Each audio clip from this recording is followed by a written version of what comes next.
একটা মাত্র চিকেনের পিস দিয়ে আজকে আপনাদেরকে বানিয়ে দেখাবো চিকেন নাগেট রেসিপি। দেখতেই পাচ্ছেন আমি কতগুলো বানিয়ে নিয়েছি।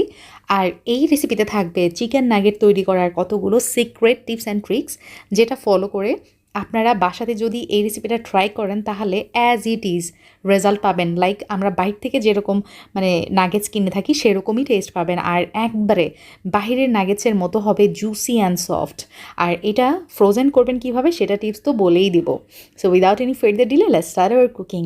আমি প্রথমে একটা চপারের মধ্যে পাউরুটির কতগুলো এজেস নিয়ে নিয়েছি, ব্রাউন অংশ যেগুলো থাকে সাইডের সেগুলো।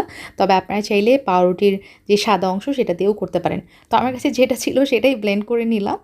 আর এখন হচ্ছে এই যে একটা পিস আমি চিকেন নিয়েছি, দেখতে পাচ্ছেন চিকেনের ব্রেস্টের পিস। তো ছোটো ছোটো পিসেস করে কেটে নিয়েছি, আর চিকেনটা বেশ বড়ই ছিল, আমার 1 কাপের মতো এখানে চিকেনের মিট হয়েছে, দেখতে পাচ্ছেন। এখন ঢাকনাটা বন্ধ করে আমি এটা সুন্দরভাবে ব্লেন্ড করে নিব। আর আপনারা কিন্তু এটা ব্লেন্ডারেও মানে করে নিতে পারেন ব্লেন্ডটা, ঠিক আছে। আমি এখানে যেহেতু চপার ইউজ করছি, বাট আপনারা এই কাজটা ব্লেন্ডারেও করতে পারেন। এখন একটা বোলের মধ্যে আমি চিকেনের মিটগুলা নিয়ে নিব, মানে কিমাটা নিয়ে নিব।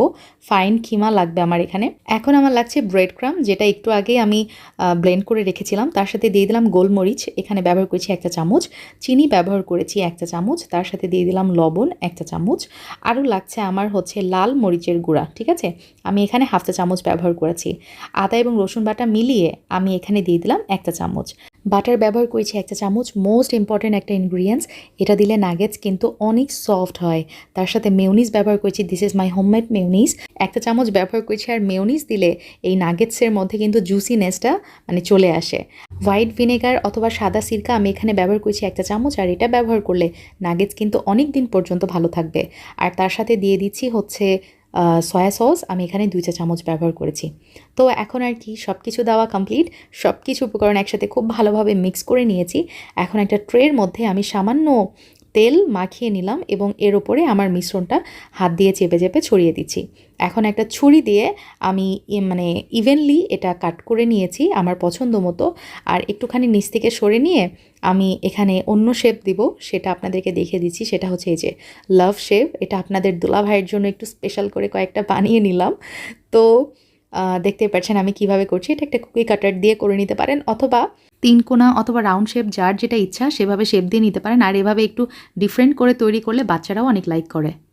এখন আমি ডিমের মধ্যে এই নাগেটসগুলো চুবিয়ে নিব আর ব্রেড ক্রামের মধ্যে গড়িয়ে নিব। এটা বাজার থেকে কেনা ব্রেড ক্রাম, তবে বাসাতেও আপনারা কিন্তু ব্রেড ক্রাম বানিয়ে নিতে পারবেন, জাস্ট পাউরুটি ব্লেন্ডারে ব্লেন্ড করে। তো দেখতেই পাচ্ছেন আমি জাস্ট মানে ডিমের মধ্যে চুবিয়ে নিচ্ছি, তারপরে ব্রেড ক্রামের মধ্যে গড়িয়ে নিচ্ছি। That's it. এই স্টেপটা তো অনেক ইজি, সবাই ইজিলি পেরে যাবেন। তো দেখেই নিলেন আমি সবগুলো কিন্তু মানে করে নিয়েছি আলহামদুলিল্লাহ। আর অরেঞ্জ ব্রেড ক্রাম করতে হলে যেটা করতে হবে, ব্লেন্ডারে যখন পাউরুটিটা ব্লেন্ড করে নেবেন তার মধ্যে সামান্য একটু অরেঞ্জ কালার দিলেই হয়ে গেল। আর এই যে মাঝের এই ফুলটা দেখতে পাচ্ছেন না, ওটা আমার আম্মু বানিয়েছে।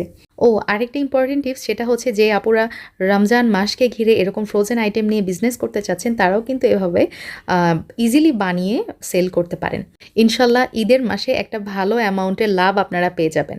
আর এভাবে নাগেটস বানিয়ে জিপলক ব্যাগ অথবা এয়ারটাইট বক্সে ডিফ্রিজে রেখে দিতে পারেন। ইনশাল্লাহ 2 থেকে 3 মাস এই ফ্রোজেন নাগেটস ভালো থাকবে।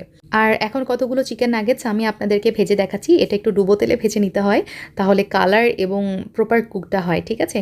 আর নাগেটস ভেজে নেওয়ার সময় একটা জিনিসে মাথায় রাখতে হবে, সেটা হচ্ছে চুলার জাল একটু মিডিয়ামে রেখে শুরু থেকে শেষ পর্যন্ত ভেজে নেবেন, তাহলেই পারফেক্ট কুক হবে।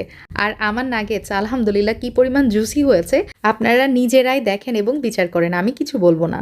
তো আজকের আমার রেসিপি কেমন লেগেছে প্লিজ লেট মি নো। যদি ভালো লাগে give me a Thums up. ইনশাল্লাহ আবার দেখা হবে। আসসালামু আলাইকুম, রমজান মোবারক।